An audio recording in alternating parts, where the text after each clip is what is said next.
समाचार नीटनी परीक्षा रद्द थता सांसद शक्तिसिंह गोहिले सरकार पर आकरा प्रहार कर्या। 22 लाख परीक्षार्थीओ जे मानसिक स्थितिमांथी पसार थई रह्या छे तेने समजवानी जरूर छे। सरकार आ बाबते જરાય ગંભીર જણાતી નથી। કેન્દ્રની ભાજપ સરકારના કાર્યકાળમાં 4 વાર પેપર લીકની ઘટનાઓ બની છે, તેમ છતાં કોઈ કડક કાર્યવાહી નથી થઈ। આકરા સવાલ ઉઠાવતા તેમણે કહ્યું, સરકાર પેપર લીકના આરોપીઓના વરઘોડા કેમ નથી કાઢતી, આરોપીઓના ઘર પર બુલડોઝર કેમ નથી ફેરવવામાં આવતું, આવા અનેક સવાલ કર્યા।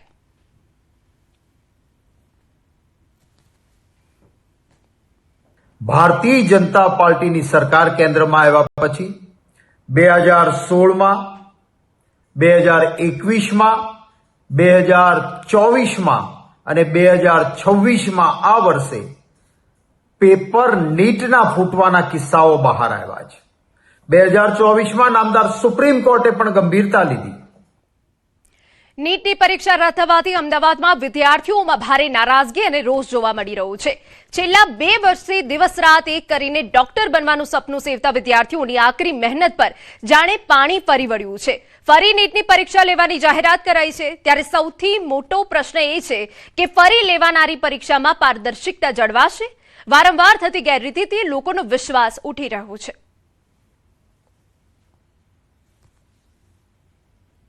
ત્રણ મહિના રોજ લેવાયેલી નીટની પરીક્ષા રદ કરવામાં આવી છે અને વિદ્યાર્થીઓ કે જેઓ 2 વર્ષથી મહેનત કરતા હતા, જે નીટની પરીક્ષાને લઈને તેઓએ જે મહેનત કરી હતી ને તેના પર પાણી ફરી વળ્યું છે અને વિદ્યાર્થીઓમાં હવે નિરાશા જોવા મળી રહી છે। વિદ્યાર્થીઓ આપણી સાથે છે, પહેલાં તેઓ પાસેથી જાણીશું શું નામ છે તમારું અને કેવી તૈયારી કરી હતી નીટને? મારું નામ શ્રેયા છે અને અમે લોકો 2 વર્ષથી ઇન્સ્ટિટ્યૂટમાં નીટ માટે મહેનત કરી રહ્યા હતા। ટીચર્સને એ બધાને બી બહુ અમારા પાછળ એમનું ટાઈમ આપ્યું છે, એફર્ટ્સ આપ્યા છે। સૌથી ટફ પાર્ટ કોઈ બી એક્ઝામ ફરીથી આપવી, જે ઓલરેડી આપી ચૂક્યા છીએ અમે લોકો, બસ કોઈ બી વસ્તુ સ્ટાર્ટથી ફરીથી સ્ટાર્ટ કરવું ઇઝ વેરી ડિફિકલ્ટ। અને અમે બધા ઇન્સ્ટિટ્યૂટમાં 2 વર્ષથી તૈયારી કરીએ છીએ નીટની, અને મારા હિસાબે જે વસ્તુ 1 વર્ષ પહેલાં થઈ ગયેલી છે પાછી ના થવી જોઈએ, કેમ કે એ લોકોએ કીધું હતું કે વધારે સિક્યોરિટી છે ને અમે લોકો વધારે શું કહેવાય ઓફિશિયલ સાથે અમે આ એક્ઝામ કન્ડક્ટ કરીશું, બટ એ પાછું એવું ના થયું। એટલે એ હિસાબથી બધાને બહુ દુઃખ થાય છે કે અમે લોકોએ આટલી મહેનત કરી હતી, પ્રેક્ટિસ કરી હતી ટ્યુશન્સમાં બી, અને જે રિઝલ્ટ અમને જોઈતું હતું એ હવે પાછું જે રીનીટ થશે એમાં શાયદથી ના આવે। નવી વસ્તુ નથી પેપર લીક થવી। ઇન્ડિયામાં કે ગુજરાતમાં પેપર લીક થવું આપણા માટે બહુ કોમન વસ્તુ બની ગઈ છે, બિકોઝ આપણે આ વસ્તુને કોઈ દિવસ સિરિયસલી લીધી જ નથી। સજા કરવાની તો વાત દૂર રહી કે આપણે એ લોકોને ખાલી કાગળ પર સજા કરીએ છીએ, આપણે કોઈ એવા ઠોસ કદમ નથી ઉઠાવતા કે જેના કારણે લોકોને ડર લાગે આવો ક્રાઇમ કરતા। કે જેઓ આ પેપર લીક પાછળ લાગેલા હોય અને તેઓના કારણે આ 22 થી 23 લાખ જેટલા વિદ્યાર્થીઓ। સમાચાર વડોદરામાંથી ગોત્રીમાં એમજીવીસીએલ કચેરીએ સ્થાનિકોનું હલ્લાબોલ। ભર ઉનાળે 10 કલાક સુધી વીજળી ગુલ રહેતા જનતા પરેશાન થઈ ગઈ છે। આક્રોશિત સ્થાનિકોએ અડધી રાત્રે એમજીવીસીએલ કચેરી ગજવી। રોષે ભરાયેલા રહીશો એમજીવીસીએલ કચેરીમાં જ પથારી કરીને સૂઈ ગયા। ગોત્રીના કુંભારવાડા ફળિયામાં રાત્રે 8 વાગ્યાથી અંધારપટ મેન્ટેનન્સના નામે કલાકોના વીજ કાપ સામે ગોત્રીના રહીશોએ આંદોલન છેડ્યું। ગરમીમાં શેકાતા લોકોનો પિત્તો ગયો છે। એમજીવીસીએલના અધિકારીઓ ફોન ન ઉપાડતા હોવાના રહીશોના આક્ષેપ। કચેરીના કમ્પાઉન્ડમાં જ રાત વિતાવી વિરોધ નોંધાવ્યો। કાળઝાળ ગરમીમાં વીજ પુરવઠો ખોરવાતા બાળકો અને વૃદ્ધોની હાલત કફોડી। સમાચારમાં વાત કરીએ આગળ તો હિંમતનગરના લક્ષ્મીપુરા ગામમાં યુજીવીસીએલની બેદરકારીના કારણે ભાઈ બહેનના મોતની દુઃખદ ઘટના સામે આવી। ખેડૂત પરિવાર ટ્રેક્ટરમાં દિવેલાની ફોતરી ભરી ખેતરમાંથી પસાર થઈ રહ્યો હતો, ત્યારે નીચા લટકતા વીજ વાયર ટ્રેક્ટરને અડકતા કરંટ પ્રસરી ગયો, જેમાં 2 લોકોના ઘટના સ્થળે જ મોત થયા। મૃતક પરિવારે અગાઉ જાન્યુઆરી મહિનામાં જોખમી વીજ વાયર અંગે રજૂઆતો કરી હોવા છતાં તંત્ર દ્વારા કોઈ કાર્યવાહી ન કરવામાં આવતા લોકોમાં ભારે રોષ ફાટી નીકળ્યો છે।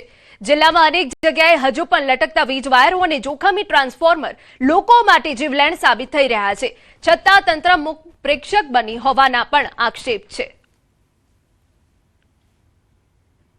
તંત્રને કહેવા માંગુ છું કે અમારા જે આ લાઈન ઘર ઉપર જાય છે એને કો તો ઊંચી કરો, કો તો થોભલો નાખી આલો, એ તંત્રને કહેવા માંગુ છું। બીજું કંઈ અમારો છોકરો નેચું નમીને જતા હતા એ બંધ થઈ ગયું, જતા નહીં હતા એ તો, અને અડે કે એટલે અડી જાય છે, બહુ નીચી આવી જશે, એટલા માટે હું તંત્રને કહેવા માંગુ છું। કરંટ ઉતરે છે હતા એ તો, અને વાવાઝોડું આવે એટલે તૂટવા તૈયારી છે, એટલા માટે હું તંત્રને કહેવા માંગુ છું કે એટલી જવાબદારી મારે ઘરે બહુ તકલીફ છે, તાર નીચે આવી ગયા છે એટલે એના માટે કોઈક ભલામણ કરો સાહેબ. અરજી આપી હતી, 2-3 અરજી આપી હતી, પણ કોઈ જવાબ નહીં આપ્યો કે કર્યું પણ કોઈ જવાબ આપ્યો નથી. લટકતા વીજ વાયરોના કારણે અનેક લોકોના મોત થયા હોય છે. ત્યારે સાબરકાંઠા જિલ્લામાં પણ ગઈકાલે જ બે ખેડૂતોના મોત થયા હતા. દ્રશ્યમાં જોઈ શકાય છે તે પ્રમાણે હરિયોલ ગામના જે ઘર છે તો ઘરના ઉપર જ જે વીજ વાયરો, નાનું બાળક પણ અહીંયાથી પસાર થાય તો તે પણ આને અડકી જાય તો પણ તેનું મોતને ભેટે તેવા પ્રકારના ઝૂલતા વીજ વાયરો ત્યાં દેખાઈ રહ્યા છે. આ ઉપરાંત અનેક ખેતરો એવા છે, ખેતરમાં પણ આ પ્રકારના જે વીજ વાયરો દ્રશ્યમાન થતા હોય છે. વારંવાર UGSCLમાં રજૂઆત કરવા છતાં પણ તંત્રના પેટનું પાણી પણ હાલતું નથી. તાત્કાલિક જે લટકતા વીજ વાયરો છે તેને દૂર કરવા જોઈએ એવી હાલ તો સ્થાનિકો અને મકાન માલિક છે તે હાલ તો માંગ કરી રહ્યા છે. ઈશાન પરમાર, ન્યૂઝ 18 ગુજરાતી, સાબરકાંઠા. અન્ય મહત્વના સમાચાર. અમદાવાદ મહાનગરપાલિકાના ફૂડ વિભાગ દ્વારા માધુપુરા વિસ્તારમાં કરાયેલા ચેકિંગ દરમિયાન ખાદ્ય પદાર્થોમાં ભેળસેળનો ચોંકાવનારો ખુલાસો થયો. હળદરના પાવડરમાં સ્ટાર્ચ, ઘઉંનો લોટ અને ચણાના લોટની ભેળસેળ હોવાનું લેબ રિપોર્ટમાં સામે આવ્યું. સ્થળ પરથી અંદાજે 2500 કિલો હળદર અને 1400 કિલો ટુકડા કાજુ સહિત 9,90,000નો શંકાસ્પદ જથ્થો સીઝ કરવામાં આવ્યો. વેપારી પાસે ફસાઈ લાયસન્સ ન હોવાનું પણ જણાયું હતું. સમગ્ર મામલે ફૂડ વિભાગ દ્વારા વધુ કાર્યવાહી હાથ ધરવામાં આવી. જેમાં મોટા પ્રમાણમાં હળદર અને કાજુના ટુકડાનો જથ્થો જોવા મળેલ. સ્થળ ઉપર તપાસ કરતા સદર યુનિટ પાસે FSI એક્ટ અંતર્ગતનું લાયસન્સ ન હતું. તેમજ લગભગ 2.5 ટન એટલે કે 2500 કિલો જેટલો હળદરનો જથ્થો અને 1400 કિલો કાજુના ટુકડાનો જથ્થો મળી આવેલ અને લેબોરેટરી રિપોર્ટના આધારે આ જથ્થાને તારીખ 8ના રોજ સીઝ કરવામાં આવ્યો છે. અરવલ્લી SOG પોલીસે ગેરકાયદે DF યુરિયાનો મોટો જથ્થો ઝડપી પાડ્યો. શામળાજી રાણા તપોર નેશનલ હાઈવે પર બંધ હોટલ નજીક કરાયેલી કાર્યવાહીમાં અંદાજે 7,60,000 રૂપિયાનો 12,260 લીટર યુરિયાનો જથ્થો જપ્ત કરાયો. જેમાં અલગ અલગ કંપનીની DF યુરિયાની 32 રોલ પોલીસે કબજે કરી. પોલીસે રાજસ્થાનના અરવિંદ કુમાર નેમીચંદ બગારિયાની ધરપકડ કરી. હાલ આરોપી મુદ્દામાલ ક્યાંથી લાવ્યો અને ક્યાં લઈ જવાનો હતો તે દિશામાં તપાસ હાથ ધરાઈ. એ સ્થળે જઈ અને તપાસ કરતા એના અંદર જે એક વ્યક્તિ મળી આવેલા અરવિંદ કુમાર નેમીચંદ બગારિયા, એમને પૂછપરછ કરવામાં આવેલી. એમની પાસેથી 1200 લીટર DF જેવું મટીરિયલ મળેલું. એ જુદી જુદી કંપનીના 20 લીટરના અને 10 લીટરના 32 ડોલો એમની પાસેથી મળી આવેલી. સમાચારમાં આગળ વધીએ. ખાવડા દદ્ધર રોડ પર બેદરકારીનો કેર. કોન્ટ્રાક્ટરની ગફલતે 3 જિંદગીના મોત થયા. કચ્છના ખાવડા દદ્ધર રોડ પર ચાલી રહેલા પોલિયાના કામ દરમિયાન કોન્ટ્રાક્ટરની ઘોર બેદરકારી સામે આવી.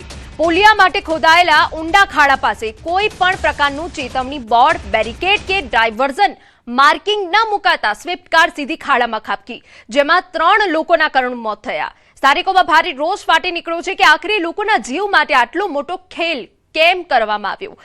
આ કામ જિલ્લા પંચાયત માર્ગ અને મકાન વિભાગ હેઠળ ચાલી રહ્યું હોવાનું સામે આવ્યું છે.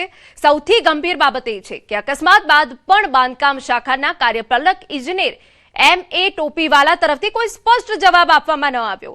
3 લોકોના મોત જેવી ગંભીર ઘટના બાદ પણ અધિકારીઓનું મૌન અનેક સવાલો ઉભા કરે છે. સ્થાનિકોમાં ચર્ચા છે કે શું કોન્ટ્રાક્ટર અને અધિકારીઓની મિલીભગતના જ કારણે સલામતીના નિયમોને બાજુએ મૂકવામાં આવ્યા હતા? જો સમયસર ચેતવણી બોર્ડ, બેરિકેડ અને યોગ્ય ડાયવર્ઝન કરવામાં આવ્યું હોત તો કદાચ આજે 3 પરિવારો ઉજળી ન ગયા હોત. હવે લોકો જવાબદારો સામે કડક કાર્યવાહી અને ગુનો નોંધવાની માંગ ઉઠાવી રહ્યા છે. આ બેરિકેડ લાગેલું હોત, આ માટીનો ઢગલો કરેલો હોત, એક ઢગલો અહીંયા છે, એક ઢગલો ત્યાં છે, જો એ કરેલો હોત તો સ્વિફ્ટ કાર ત્યાં સુધી પહોંચી શકે ખરી? આમાં તંત્રની ક્યાંક ને ક્યાંક પોતાને ગુનો છુપાવવાનો જે એ લોકોએ પ્રયાસ કર્યો છે તો આમાં તંત્રને ક્યારેય માફ કરવામાં નહીં આવે. અમારી માંગણી છે કે આ લોકોના જે પણ લોકોએ, જે પણ આનામાં કર્મચારી હોય, જે પણ આનામાં અધિકારીઓ હોય, જે પણ કોન્ટ્રાક્ટર હોય, એનામાં માનવવધ સહિતની ગુનો કલમો નોંધાવી અને આ લોકો ઉપર કાર્યવાહી કરવામાં આવે. સમાચાર